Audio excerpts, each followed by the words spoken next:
Hi everyone, this is Miss Robinson, and I am going to be reading chapter 4, 5, and 6 from Willy Wonka in the Chocolate Factory. So if you don't have your book, that's okay, and I am going to go ahead and start reading it for you. Chapter 4, The Secret Workers. The next evening, Grandpa Joe went on with his story. You see, Charlie, he said, not so very long ago, there used to be thousands of people working in Mr. Willy Wonka's factory. Then one day, all of a sudden, Mr. Wonka had to ask every single one of them to leave, to go home, never to come back. But why? Asked Charlie. Because of spies. Spies? Yes, all the other chocolate makers you see had begun to grow jealous of the wonderful candies that Mr. Wonka was making, and they started sending in spies to steal his secret recipe. The spies took jobs in the Wonka factory pretending that they were ordinary workers, and while they were there, each one of them found out exactly how a certain special thing was made. And did they go back to their own factories and tell? Asked Charlie. They must have, answered Grandpa Joe, because soon after that, Pickle Grubber's factory started making an ice cream that would never melt, even in the hottest sun. Then Mr. Prodno's factory came out with a chewing gum that never lost its flavor, however much you chewed it. And then Mr. Slugworth's factory began making candy balloons that you could blow up to huge sizes before you popped them with a pin and gobbled them up, and so on and so on. And Mr. Willy Wonka tore his beard and shouted, "This is terrible! I shall be ruined! There are spies everywhere! I shall have to close the factory!" But he didn't do that, Charlie said. Oh, yes, he did. He told all the workers that he was sorry, but they would have to go home. Then he shut the main gates and fastened them with a chain. And suddenly Wonka's giant chocolate factory became silent and deserted.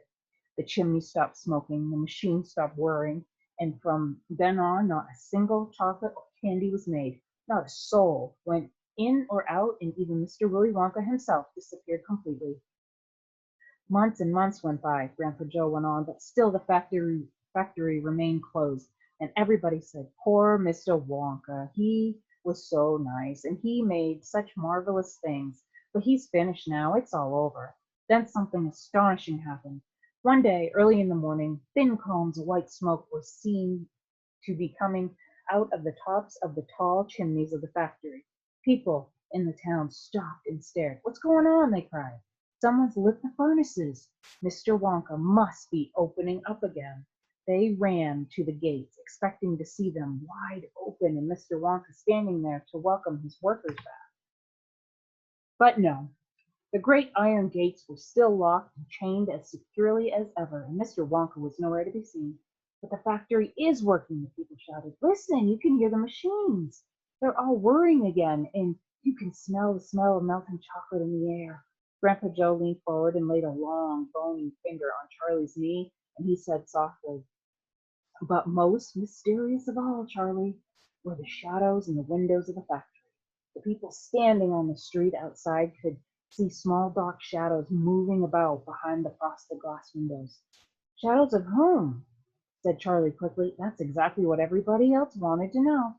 "The place is full of workers," the people shouted, "but nobody's gone in. The gates are locked. It's crazy. Nobody ever comes out either." But there was no question about it all, said Grandpa Joe, that the factory was running, and it's gone on running ever since for these last 10 years. What's more, the chocolates and candies it's been turning out have become more fantastic and delicious all the time. And of course, now, when Mr. Wonka invents some new and wonderful candy, neither Mr. Picklegrubber, nor Mr. Podnose, nor Mr. Slugworth, nor anybody else is able to copy it. No spies can go in the factory to find out how it is made. "But Grandpa, who?" cried Charlie. "Who was Mr. Wonka using to do all the work in the factory?" "Nobody knows, Charlie." "But that's absurd. Hasn't someone asked Mr. Wonka? Nobody sees him anymore. He never comes out. The only things that come out of that place are chocolates and candies. They come out through a special trap door in the wall, all packed and addressed, and they are picked up every day by post office trucks." "But Grandpa, what sort of people are they that work in there. My dear boy, said Grandpa Joe, that is one of the great mysteries of the chocolate making world. We know only one thing about them. They are very small. The faint shadows that sometimes appear behind the windows, especially late at night when the lights are on, those of tiny people no taller than my knee. There aren't such people, Charlie said. Just then Mr. Bucket, Charlie's father, came into the room. He was home from the toothpaste factory, and he was waving an evening paper rather excitedly. Have you heard the news? He cried. He held up the paper so they would see the huge headline. The headline said, Wonka Factory, to be opened at last, to lucky few. Chapter 5, The Golden Tickets. You mean people are actually going to be allowed to go inside the factory? Cried Grandpa Joe. Read us what it says, quickly. All right, said Mr. Bucket, smoothing out the newspaper. Listen. Evening Bulletin. Mr. Willy Wonka, the candy-making genius who nobody has seen for the last 10 years, sent out the following notice today. I, Willy Wonka, have decided to allow 5 children, just 5, mind you, and no more, to visit my factory this year. These lucky 5 will be shown around personally by me, and they will be allowed to see all the secrets and magic of my factory. Then, at the end of the tour, as a special present, all of them will be given enough chocolates and candies to last them for the rest of their lives. So watch out for the golden tickets. 5 golden tickets have been printed on golden paper, and these 5 golden tickets have been hidden underneath the ordinary wrapping paper of 5 ordinary candy bars. These 5 candy bars may be anywhere, in any shop, in any street, in any town, in any country in the world, upon any counter where Wonka's candies are sold, and the 5 lucky finders of these 5 golden tickets are the only ones who will be allowed to visit my factory and see what it's like now inside. Good luck to you all and happy hunting. Signed, Willy Wonka. The man's dotty, muttered Grandma Josephine. He's brilliant, cried Grandpa Joe. He's a magician. Just imagine what will happen now. The whole world will be searching for those golden tickets. Everyone will be buying Wonka's candy bars in the hope of finding one. He'll sell more than ever before. Oh, how exciting it would be to find one, and all the chocolate and candies that you could eat for the rest of your life. Free, said Grandpa George. Just imagine that. They'd have to deliver them in a truck, said Grandma Georgina. It makes me quite ill to think of it, said Grandma Josephine. Nonsense, cried Grandpa Joe. Wouldn't it be something, Charlie, to open a bar of candy and see a golden ticket glistening inside? It certainly would, Grandpa, but there isn't a hope, Charlie said sadly. I only get 1 bar a year. You never know, darling, said Grandma Georgina. It's your birthday next week. You have as much chance as anyone else. I'm afraid that simply isn't true, said Grandpa George. The kids who are going to find the golden tickets are the ones who can afford to buy candy bars every day. Our Charlie gets only 1 a year. There isn't a hope. Chapter 6. The First 2 Finders. The very next day, the first golden ticket was found. The finder was a boy called Augustus Gloop, and Mr. Bucket's evening newspaper carried a large picture of him on the front page. The picture showed a 9-year-old boy who was so enormously fat he looked as though he had been blown up with a powerful pump. Great flabby folds of fat bulged out from every part of his body, and his face was like a monstrous ball of dough with 2 small, greedy, curranty eyes peering out upon the world. The town in which Augustus Gloop lived, the newspaper said, had gone wild with excitement over their hero. Flags were flying from all of the windows. Children had been given a holiday from school, and a parade was being organized in honor of the famous youth. I just knew Augustus would find a golden ticket, his mother had told the newspaper man. He eats so many candy bars a day that it is almost impossible for him not to find one. Eating is his hobby, you know. That's all he's interested in. But still, that's better than being a hooligan and shooting off zip guns and things like that in his spare time, isn't it?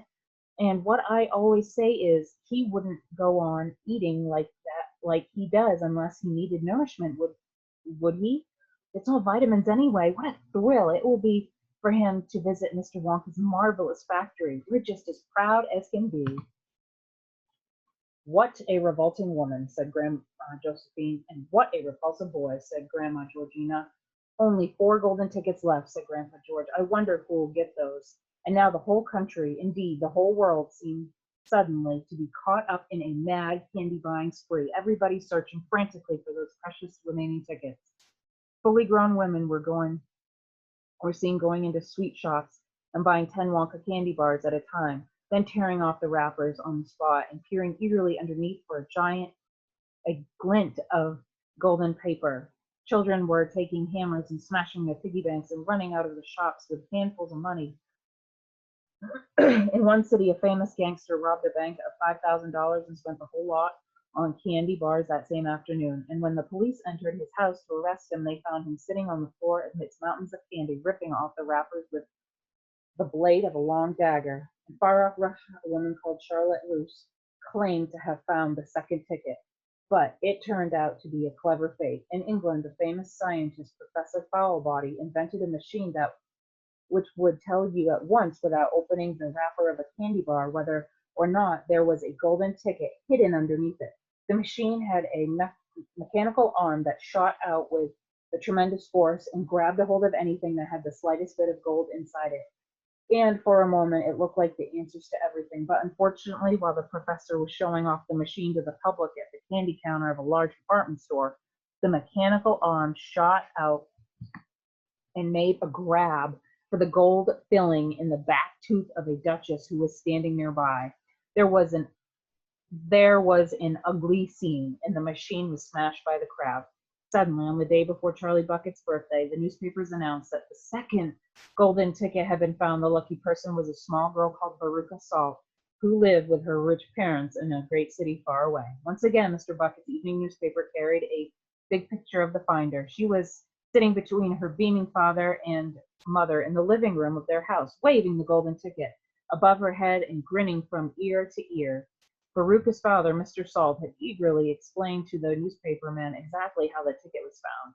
You see, fellers, he had said, as soon as my little girl told me that she simply had to have one of those golden tickets, I went out into the town and started buying up all of the Wonka candy bars I could lay my hands on.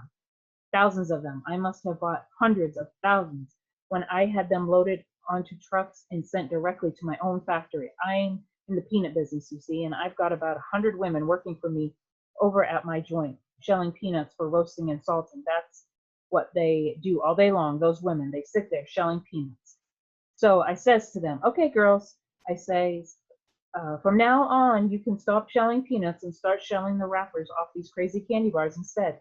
And they did. I had every worker in the place yanking the paper off those bars of chocolate, full speed ahead from morning till night. But 3 days went by and we had no luck. Oh, it was terrible. My little Veruca got more and more upset each day, every time I went home, and she would scream at me, "Where's my golden ticket? I want my golden ticket." And she would lie for hours on the floor, kicking and yelling in the most disturbing way. Well, sir, I just hated to see my little girl feeling unhappy like that, so I vowed I would keep up the search until I'd got her what she wanted. Then suddenly, on the evening of the fourth day, one of my women workers yelled, "I've got it, a golden ticket." And I said, "Give it to me quick." And she did. And I rushed it home and gave it to my darling Veruca, and now she's all smiles. We have a happy home once again. That's even worse than the first fat boy, said Grandma Josephine. She needs a real good spanking, said Grandma Georgina. I don't think the girl's father played it quite fair, Grandpa. Do you? Charlie murmured. He spoils her, Grandpa Joe said, and no good can ever come from spoiling a child like that, Charlie. You mark my words. Come to bed, my darling, said Charlie's mother. Tomorrow's your birthday. Don't forget that. So I expect you'll be up early to open your present. A Wonka candy bar? Cried Charlie. It is a Wonka candy bar, isn't it? Yes, my love, his mother said. Of course it is. Oh, wouldn't it be wonderful if I found the third golden ticket inside it? Charlie said. Bring it in here when you get it, Grandpa Joe said. Then we can all watch you take off the wrapper. That is the end of chapter 6.